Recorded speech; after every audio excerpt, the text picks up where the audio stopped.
What we do for people is save taxes legally. So this year we're at 1.68 billion and counting for our clients. So This year. Yes, sir. What? That is insane. It's good stuff. How does that work? What? I love it. So the easiest way to think about it, okay, is there's 1,000,001 tax strategies out there. Okay. If your listeners are listeners of podcasts or TikTok or YouTube, you've seen the guy saying, oh yeah, I wrote off the car. I've paid the kids. I wrote off the Rolex, whatever it is. Okay. There's 1,000,001 different kinds of tax strategy, real estate being a big one for many people. And really, when you start to look at tax strategy, it's all about the customization that happens for a specific family, a specific individual. Welcome to the Real Estate Mogul MD podcast.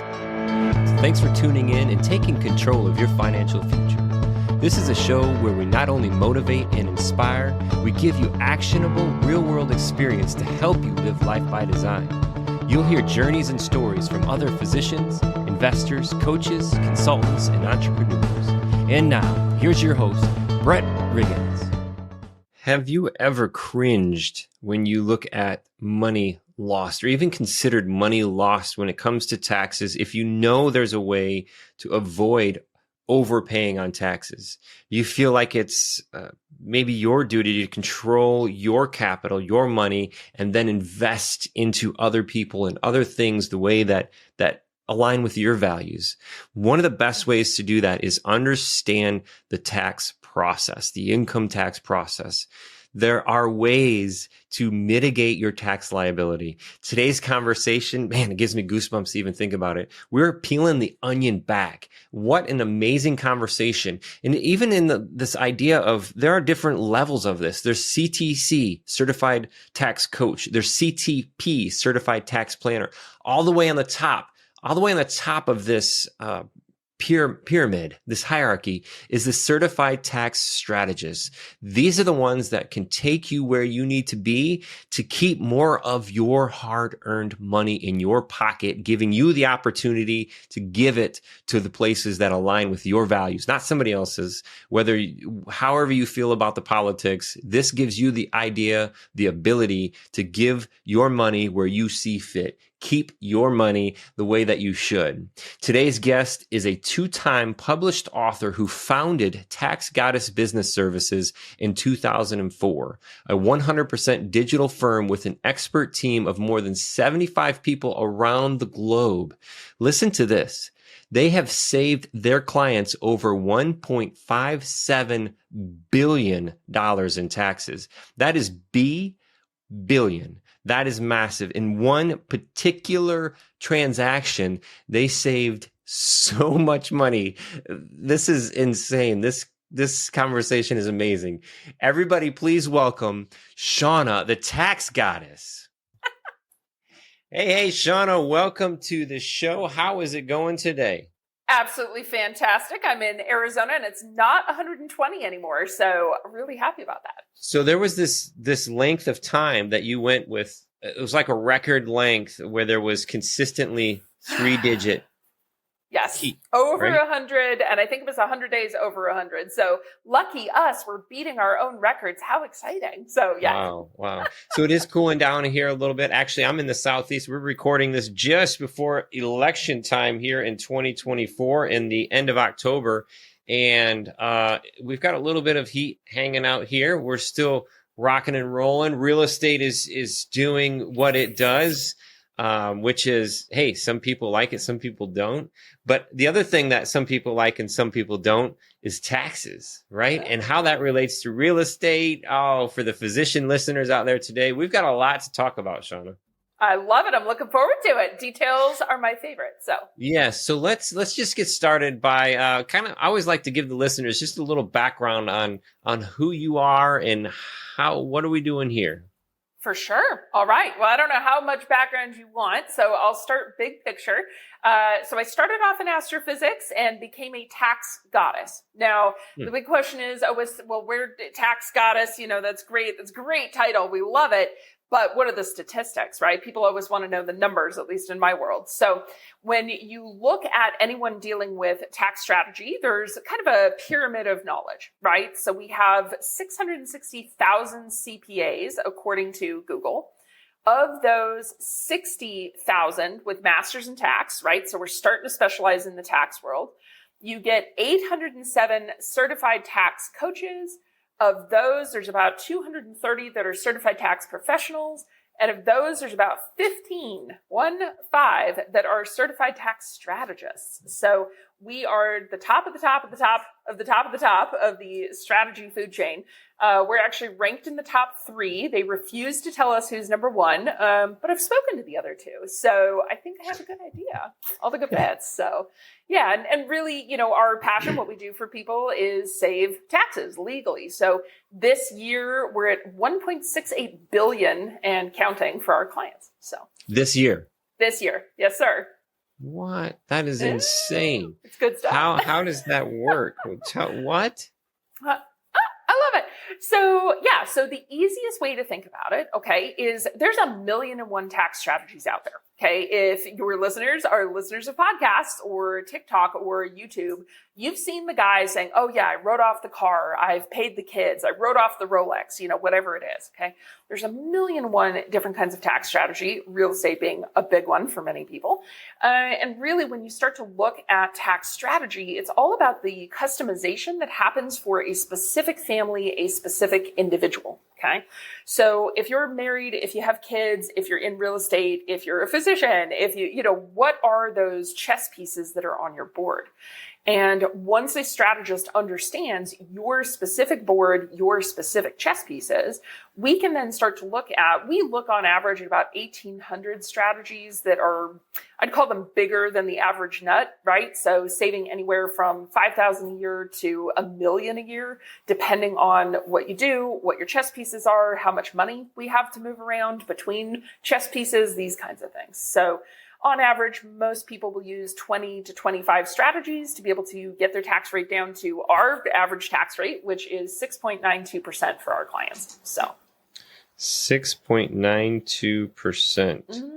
We call it the 6% life. It's good stuff. 6% life. Very cool. You said about 25 strategies. What is, give us some hypotheticals of what these strategies would look like. Absolutely. So I think the easiest way to think about it is you're layering strategies on top of each other. Okay. So for example, I mentioned some of what we call the low-hanging fruit, right? If you have kids older than the age of 7, you should be paying them. This year, 2024, that dollar amount should be around $23,000 per child to get it completely tax-free. So if you've got 2, 3, 4 kids, right, that's a nice chunk of money right off the bat.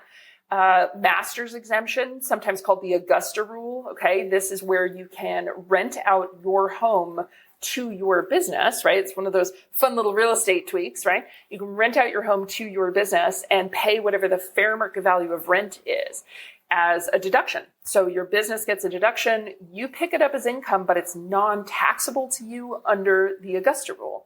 So on average, the rental rates range anywhere. The lowest we've ever seen was $500 a day. The highest I've seen yet is $26,500 for an apartment in Manhattan per day. Wow. So yeah, depending on where you live, these can be really big numbers, $150,000, $200,000 a year of tax deductions. So of course we always hear about the cars. When you're really, buy a car, get the whole write-off.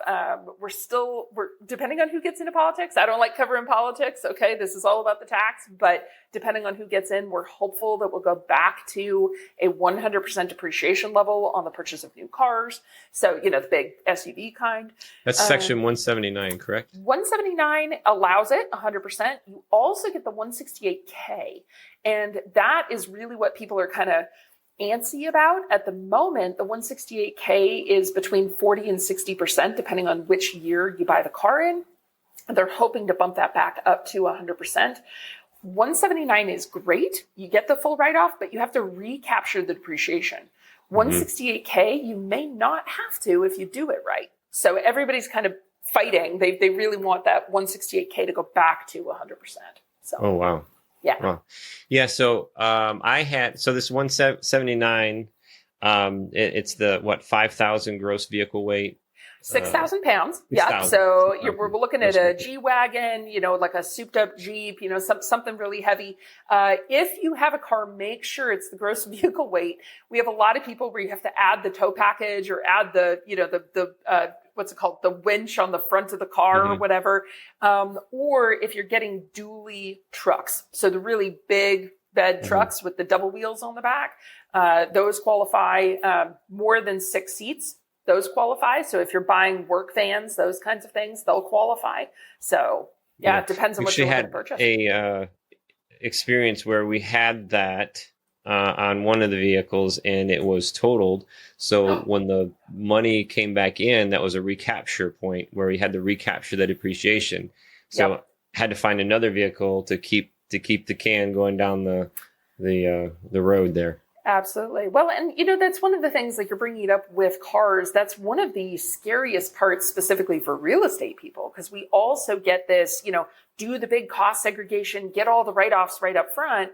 Well, if you go to sell the property, you have to recapture that. So there are strategies, of course, the standard 1031 to get out of it, but there's about 5 or 6 other strategies to either kick the can down permanently, like forever until you're dead, and then your heirs don't have to pay it with some step up in basis. So there's a lot of choices. Cars, unfortunately, unless you die, and heaven forbid, in that car crash, you're not getting rid of the depreciation. So we mentioned paying the kids. We mentioned the Augusta rule, the equipment, like the section 179 and then the 168K. You said you got it. Yeah.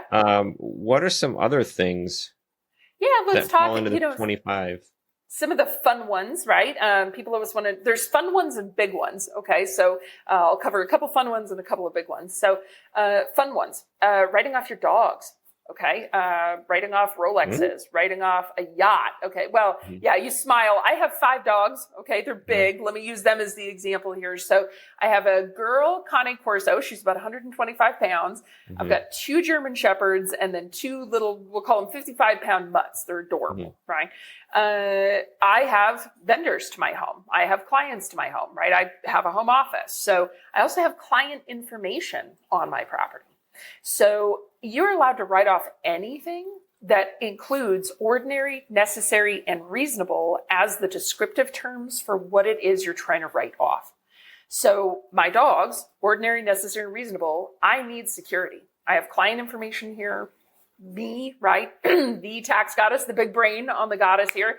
My team would be very upset if something happened from that standpoint. So security, ordinary, necessary, and reasonable to protect the client information. So 5 dogs, especially my big girl, my big Connie Corso. No one's walking on that property with a big black Connie Corso looking right at them, right? Wow. So it's all about whatever it is you're trying to write off. Is it ordinary, necessary, and reasonable for your business and what it is you're trying to do? So now, ordinary, necessary, and reasonable. And reasonable, yes, exactly. Very cool. And you have this. I noticed on your website, your resources, that you kind of really to take advantage of some of this stuff. It looks like you have some minimum requirements that really need to push a client towards. Tell us a little bit about that, Shauna. Absolutely. Well, and so of course, excuse me, getting all worked up about taxes. I love it. So depending on what you're doing, okay, when we talk about minimum requirements, normally the best tax deductions are going to be in one of 3 categories, okay? Either you have a super high W-2 and you have cash to invest. So normally we look at least $300,000. Okay. If you are not a W-2, if you're a business owner, and I'm going to split business owners into real estate business owners and then other business owners, right? Everybody else. Okay. If you're a general business owner, that is perfect because you have the opportunity to create ordinary, necessary, and reasonable deductions for your business. All right. Now, you have to be active in the business, okay? So we've had people buy a business and now they're a business owner, but they're passive. They don't do anything with it. They don't make any decisions. That's not going to get you any tax write-offs. That's where you want them to be back in that second bucket with having real estate, with passive losses. You got it. You got it. So really, when we talk to a client, right, especially somebody that maybe was a W-2 or is and is looking to get into something on the side, so real estate investing, what are your goals? What is it that you're trying to get to, right? If you want purely passive income, you're not going to get the tax write-offs, right? Then we have to look at the investing options, right? That $300K to $500K worth of cash. But if you're willing to put in a little bit of effort, or in a perfect world, you're married and one spouse earns the money and the other spouse can go, for example, be a real estate professional or run the Airbnb, the VRBOs, put in that extra concierge level service to create it as a business. If we've got somebody else that we can play tax games with, it's much, much, much easier to reduce the taxes for the overall family. So if we're looking at the real estate side specifically, we are now looking at, okay, well, is this person active, passive, or real estate professional? One of those three, okay? And there's two extra ones. There's two little bonuses that most people don't catch. They don't really kind of understand. Number 4 is this Airbnb, VRBO, short-term rental with concierge level service? Okay. Now that terming comes from the IRS specifically. Imagine the old version of the Airbnb, right? Where you would go, your bed and breakfast maybe is the best way to think about it. You'd go, they'd make you breakfast. They might drive you to the tour that you're going to go look at, right? They're giving you that extra level of service that really converts a rental into a business. Okay. So that's something the IRS allows. And the 5th one, of course, is the aggregation election. Now, this is really handy if you have a business and your business is going to go into a building that you own. Okay, this is one of the few cases where somebody that, let's take a physician, for example, you've got your practice, maybe you're renting a building. You may want to buy a building because if you move your physician's practice into the building you own, you can actually do cost segregation and do an aggregation election and use the cost seg costs to offset the depreciation, to offset your business income.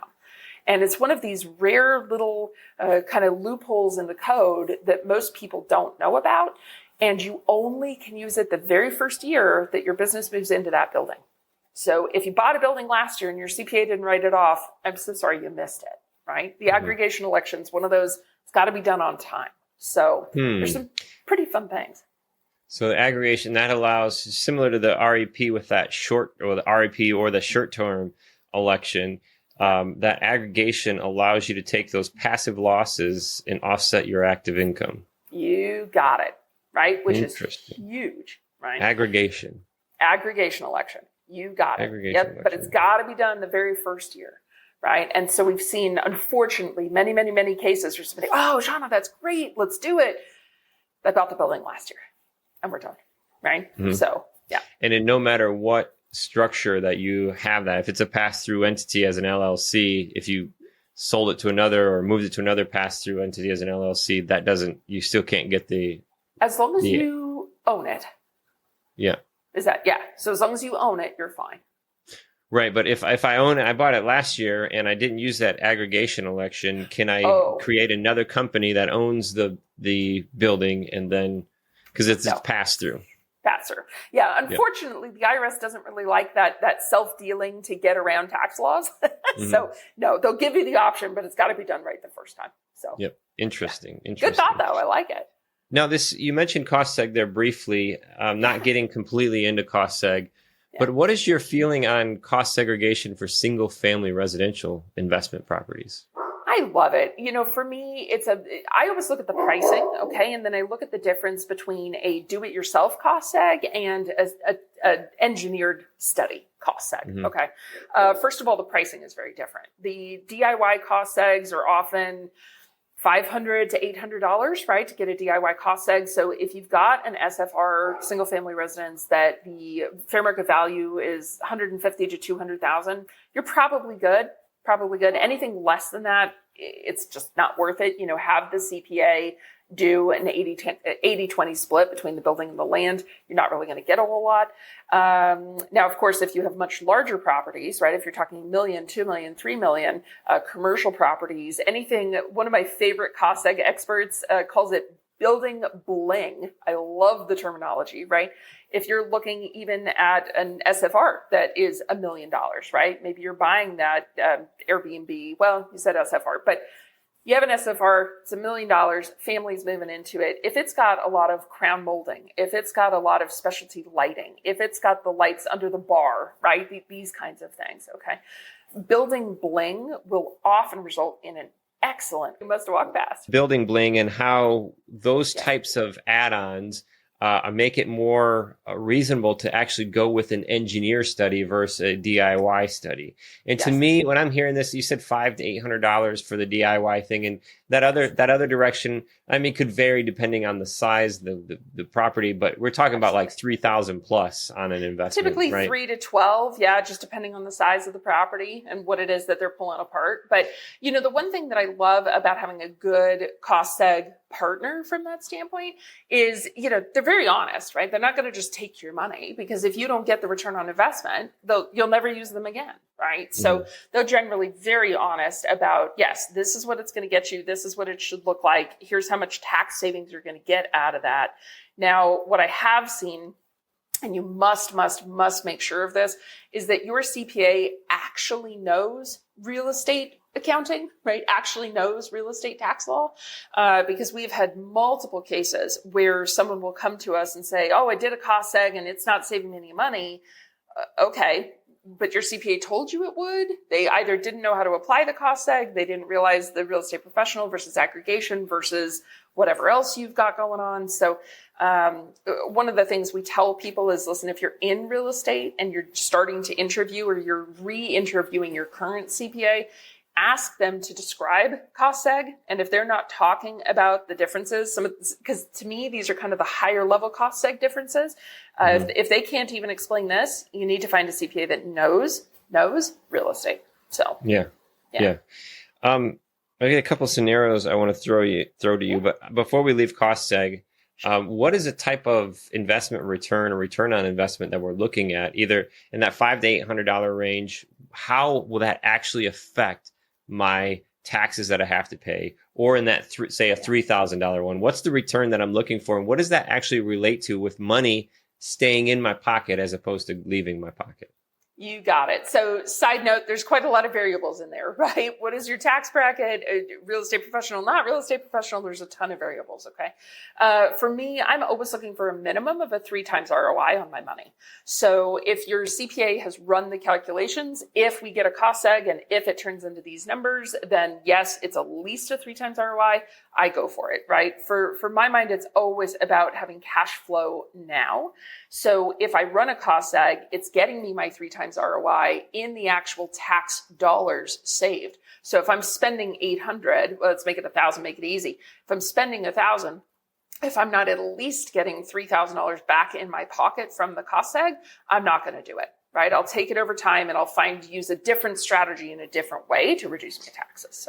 So that $3,000 back in my pocket, I'm just trying to relate this to. So there's an adjusted gross income, how we use things to reduce the actual money. But then we're taking that, the money that we made, air quotes for the listeners, then we're taking this bracket that we apply to actually see how much money we're actually paying. So in that scenario, we're all the way down the other side of the equation, where instead of paying $6,000, wouldn't that just be grand if that's all we had to pay? $6,000 in income taxes, I'm taking that return right at that point and saying, now Brett is only paying $3,000. That's the return. Yes. So there's a 3X on my investment all the way down on actual money owed. Correct. Yeah. Whatever taxes you either your tax liability from that standpoint. Yep. And you do need to take into account certain states do not allow cost segregation. They will actually add that back. So even if you take it as a federal deduction, you may end up with a higher state tax rate. So you do have to look at the two of them combined. If you have multiple states, you might be looking, many people have real estate in 5, 6, 7 states as they're diversifying across the country. So you have to look at all the states for that. All right. Here's a fun scenario for you. Love it. I have 88,000. Let's make it easy. $100,000 in this rental property. Okay. We're fortunate. There's is vacant, and the property actually caught fire, and nobody was injured, but the property was destroyed. Okay. And then the insurance company pays us $200,000. Okay. What do we do with this money? I've got a large capital gain that's happening. Okay. What can I do with this money? And I've got this property that's got a completely burnt down house on it. Yeah. And I'm not going to rebuild. I'm just not going to rebuild. So what in the world do I do?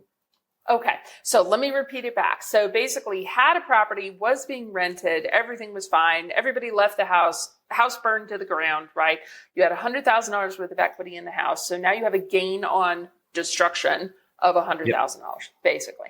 And $200,000 cash in hand. Perfect. Okay. So multiple different questions. Anytime you have a capital gain, and let me focus on the capital gain side. Okay. There's always options. So obviously in this case, you can't really 1031. No, but maybe somebody wants a burnt property. I don't know. It's a good question, but can't really 1031. Okay. So if you already have had because you have to sell it in order to 1031, does correct. Donation work? Donation does not work on a 1031. No? Yeah. Okay. So if I sold it for $1, it's got to be fair market value. So sure, if it's worth $1 and you sold it for $1, then yes, maybe you could 1031. Okay, and then the gain would not be taxable. Fair point. So I guess for purposes of this, I was sure somebody wants the burnt house. We're good. We can have a 1031 with the guy who wants the burnt house because maybe the land. I mean, the land is still going to have value, right? Somebody may want that piece of property. Yeah. So you can 1031, of course. 1031 kicks any gain down the road. Okay, so you could 1031.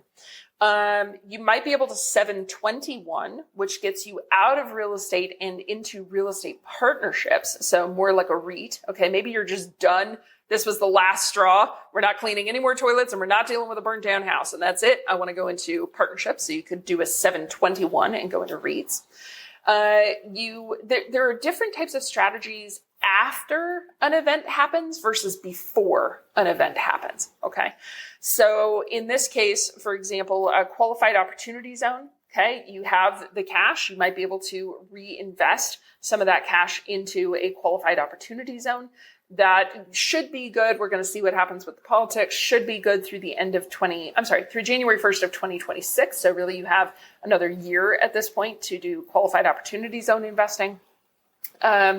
You could potentially pay the tax. Now, most people are like, well, wait, I don't want to pay the tax. Okay. What else are you going to do with that money?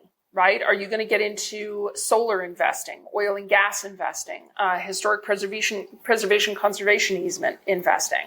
Are you going to open a business, right, that will give you tax deductions that make up for this gain that you're going to have? Okay, so what you're going to use the money for can often determine which strategy we're going to use.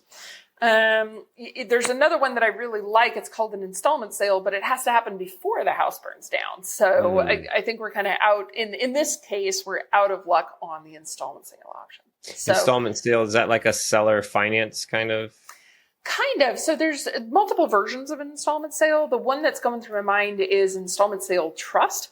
So let's just give, for example, your house didn't burn down. Okay. You just want out of it. Okay. You have a big gain. You don't want to pay tax on the gain. You don't really want to get back into real estate. You want to do something else with it. Okay. You want to buy a Subway franchise. I don't know, whatever it is you want to do with the money. Okay. An installment sale trust allows you to put the gain, to trap the gain inside a type of trust, installment sales trust, and you only pay tax on that money if you take the money out.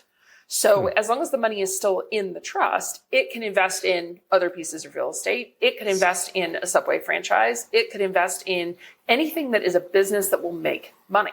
So it could invest actually even into your own business. Okay. If you own an active business, it could become a partner in that active business. Okay. So there's a million ways to spin that if it's before a transaction occurs.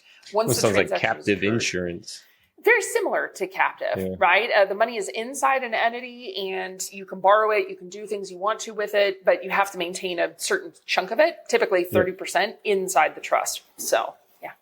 Similar to, and again, similar to like a self-directed IRA, until you mentioned you can invest in your own business, then that's the difference maker there. Yeah, you can't, no self-dealing on the IRA side. So, yeah. This is some high-level stuff, huh? Man, come on with it. This is the fun bit. And I think that's really where tax strategy is part of the reason why I love it.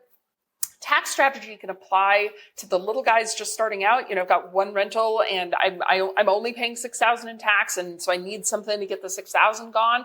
Let's pay the kids. Let's write off the dogs. Let's do the basics. Mm-hmm. Or, as I said, one of the largest plans we've ever written, I think we saved them $112.4 million in a single transaction. It was 5 business partners selling their company. None of them paid a penny in tax. So, tax strategy is just so flexible and it can apply to anyone across the board. So that particular scenario right there, the difference of proactive versus reactive. Oh my goodness. 100%. If you call me after the transaction, there's only so much I can do. So yeah, it's so hard. And then I'm sure you struggle with this too. I mean, you get paid well for what you do, I hope. And in that regard, it's like, how can I show you the value of this? Because there's going to be a price up front. So it's such a struggle to get people past that price. I'm one of them. I'm one of them for sure. But to see that value on the other end is really... I can't express to the listeners out there enough, whether it's a practice that you're selling, properties that you're selling, if you're just straight W-2, I mean, there's so much of this stuff. Get over it, invest in it, and it will return, because I'm sure you will present your value in a multiple of the return. Easily. Right? Our average multiple is 23.4 times our fee. And we've got calculations and spreadsheets to show it, right? So so a couple little details just for anybody out there listening, right? If you're going to work with a strategist, right? I think I mentioned there's multiple levels of strategists, right? You may not need somebody at our level. CTS is for people paying, certified tax strategist is for people paying at least $100,000 a year in taxes, minimum. Okay. If you're paying more than that, you want a CTS. Okay. If you're paying $50,000, you might be able to do a CTP, right? Certified Tax Planner. If you're paying $10,000, you might be able to work with a CTC, Certified Tax Coach. So depending on who you are, what kind of taxes you're paying, okay, we won't help. Well, we help a client as long as we can get you a multiple. Okay. I'm not going to charge you. Our average fee ranges between $65,000 and $85,000 for a single plan. Okay. It takes about a year and a half to write. These things are huge, right? Because it's got all the legal code, all the crossing T's, dotting I's, all the things. Okay. But if I can't get you a multiple of what you're paying me, I mean, I suppose you could pay me or the IRS, right? So if you want, if it's a one-time ROI in the first year, maybe that's okay. But yeah, our average is 23.4. So we're big on getting big multiples for people, because why would we let the government have our money? I'm a firm believer that our business owners can run our money and our country better than the government. So yeah. And that is such a huge topic right now that we're not even going to get into. That's a whole other world. No worries. No, and it means so much. And the more that we get into this and we think about the higher level investing, then one of the key pieces of higher level investing is capital preservation and just keeping that money. And one of the things that plays back through my head, my father-in-law is a mentor of mine. And, one of the craziest things that it was hard for me to grasp at first when I started, looking at this revenue generation. He's like, oh, that's great. It's not about the money that you make. It's about the money that you keep. What you keep. And if you look through the process of building a business or even generating your income as your life, lifestyle creep happens. And hey, that's great. Go out and make $1 million. Great. But if you're only bringing home $1,000 a month at the end of the year, what are you doing? Right. Yes. Agreed. And then what if all of that's going? If I'm making $1 million a year and I'm paying $600,000-$700,000 in taxes, who's winning? Yep. Not you. Who's winning? Not unless you have a goddess, I mean, this is the fun bit, right? And and you nailed it. Different families, different people have different goals. Okay. Some people want to give some to the government, and that's okay. That's by choice, right? If you believe that we need public services and these kinds of things, whatever you want to do is your money, right? I'm a firm believer in giving people the choice. If you want to give to charity, do it. If you want to build an empire, the next Roman Empire for your family, let's do it. If you want to slide into the grave with zero because you want to live a super fun lifestyle, buy a yacht, let's do it. Okay. It really doesn't matter what the goal is. It just matters that your strategist knows what your goal is so that we can help you plan to get to your specific goal. So you mentioned yacht, and I think there's something particular. Again, I don't know anything about this, but something particular with ships, even in the United States, or something, the way that they are depreciated. Isn't there something about them? Oh, yeah. Well, that's probably a whole thing all on its own. But yes, the commentary ships will also fall under 179, depending on the purchase price. So if it's over, I think the current 179 is about 1.22 million, something like that. So depends on how big of a yacht you're buying. Okay. But here, my favorite story, had a client prospect call at the time, before even introducing his name. He said, I've already spoken to the big four and nobody can figure out how to write off a yacht. I've wanted one since I was 5 years old. Tell me how to write off a yacht. And I said, well, hi, my name's Shauna. So nice to meet you. So introduced himself, and gave me the backstory, right? Come to find out this was his goal. This was his dream ever since he was little, right? And so, we helped him buy a 1.2, recognize the number, $1.2 million yacht and write it all off in the first year. Massive offset to his tax deductions. He ran it as a charter business because it's all about having the business, right? Ran it as a charter business. And then about a year and a day later, sold it because he didn't understand how much maintenance a $1.2 million yacht would cost him. Yeah. So you can have whatever you want. Just be careful because the goddess grants wishes. So then he had to recapture that on the 179 then, didn't he? He did, but of course we used other strategies to offset the recapture. So it's, I think that's one of the big pictures here. When you look at tax strategy, it's not just right now. It's not just this year. It's not just, we're coming up on December 31st. It's not just this year. It's what do we do this year, next year, the year after that, right? When we write tax strategies, we try to write them, laws change. We try to write them for at least 5 to 7 years. Okay. People's lives change. Your kids go to college. They don't need money anymore. You and your wife now want to travel, whatever it is. So, plans. And I think this is part of the reason why they take quite as long, 12 to 16 months to write. They're about 800 pages because we're trying to look at all of the paths, everything that you could possibly want to know, need to know, along with potential tax law changes. Again, not to get into politics, but depending on who gets in, there will be tax law changes, right? And how does that work? So, How in the world, you write something like that and you're dealing with a single individual, how do you help clients implement that? Absolutely. So we are definitely strategic tax coaching. Okay. Our job is more the coaching, what to do, when to do it, how to do it. Okay.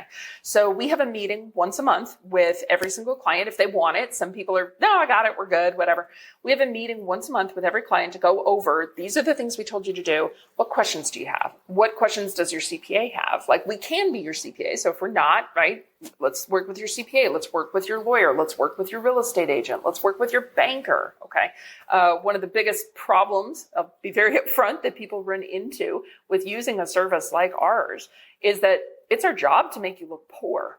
So if you're trying to get loans from a bank, you're effectively unfundable, right? Unless your banker understands what are we doing? What are the add backs? Captive being a huge one, right? I mean, that's $500,000 expense in the first year. If your banker doesn't know what they're looking at, you're not going to get any loans to buy real estate. So really working within the team is a huge part of what we do to make sure that everybody's on the same page. The estate and trust guys, right? If you've got an estate over 13 million, you better be having some estate and trust planning, and tax strategy is a key part of that. So that's awesome. Yeah. So much. This is super high level. And I noticed like on your signature line, it's funny when we signed in, you're like, I've got to get these things because they mean so much. CTC, CTP, and the big one, CTS. And you're on the top level. You peeled back this onion so far and found this goddess inside of there. whose name is Shauna. How can the listeners get a hold of it? Because I know there's a lot of listeners out there who are paying six figures in taxes and that may hit this little bubble for you. Well, how do they find you? Absolutely. So super easy to find, taxgoddess.com. I will warn you right off the bat, you don't get to talk to the goddess on day one. Okay. There's a team. We've got about 105 people in Tax Goddess across 20 different countries, actually. So 100% remote firm. And so we help any American, anybody paying U.S. taxes from that standpoint. So yeah, come check us out, taxgoddess.com. You can book an appointment, talk to the team. And I get involved when we get to this high level strategy stuff in the background. Yeah, makes sense. I love that. Just that, not a warning, but just kind of like a heads up. Don't like click on the thing, because you get to a certain point, you can't just call the queen. Like you can't just get right through the magic, right? Yeah. Well, good or bad, I would never sleep is basically the answer. Yeah. So. Awesome. Well, I can tell from our conversation, and you could probably tell from mine, I've dove into this layer so often too. And it's like, I can remember, and I share this a lot, like my personal experience. I've gone through regional accounting firms and, oh yeah, we can do that, or we can do that. We've got real estate clients. And when it came down to it, it's just, no, it wasn't working. Tax. I've worked with strategy. I feel like I've worked through this time, but the thing I share the most is those moments I can look back and feel that pain, literally shedding tears to see hundreds of thousands of dollars gone, leaving, boom. And it's so tough. So there's a lot that lays into this, but working with proactive versus reactive is a huge piece. Finding that value versus the price is a huge piece. And not only investing in yourself, but investing in your future by surrounding yourself with the right people. And this conversation is really laid into this. And you're right. You got it from the get-go too on if somebody can't explain to you, even on a cost seg. And there was this quote from Einstein. I'm so bad about pulling these quotes out of my bag, but if you simply can't explain something, then you simply don't know it, right? If you can't break it down to me and help me understand, because I'm not a finance whiz. I'm not a certified public accountant. I'm not a tax strategist, right? My thing is creating this revenue on the other side. Help me see what I have to do with it. And the listeners can come find you, Shauna, and get that done. One more time, where can they find you? Taxgoddess.com. Taxgoddess.com. That is awesome, Shauna. Thank you so much for your time, saving billions and doing it in a way that gives the client, the community member, the control of where to put that, what to do with it. Keep it in my hands. Let me be intentional about it, because the macro approach is nothing to what we can do on a micro, intentional, focused approach. 100%. Love it. Couldn't have said it better. Thank you so much. Awesome, Shauna. To listeners out there today, you heard it. You went through the ins and the outs. We peeled this onion back, and there was no stumble. There was no, let me think about it. Let me check with my people. This was straight to the goddess herself. She pounded this stuff out. The value is there. If you're meeting this criteria, look out for her. If you're above that, if you've ever cringed, and I know so many listeners out there cringe on that 6-figure due on the taxes. How are we going to do this? How are we going to do this next year? First thing you need to do is reach out to Shauna. Invest in yourself, invest in your family, and invest in your future. It is awesome to make money, but what is even better than making money is keeping the money that you make. This is the Real Estate Mogul MD.